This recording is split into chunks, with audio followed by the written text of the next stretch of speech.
Guess where we're heading today? OMG! Vacation? No, we're going to 𝗪𝗲, Cavite.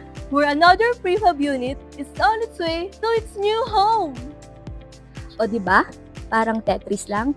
Here in Prefab Homes PH, sa paglo-load pa lang ng mga panels with extra care na. Sana sa'yo may nag-care din. Safety first.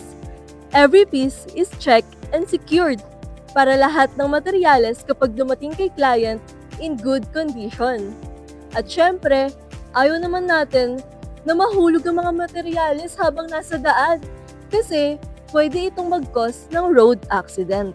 Ayun na nga, ang akala ng iba pag sinabing prefab is basta ready-made lang. Pero dito sa Prefab Homes PH ay hindi. Sa delivery pa lang, with care na. From fabrication to loading, and finally to its installation. Ayan, everything is settled na. Ready na talaga papunta kay client.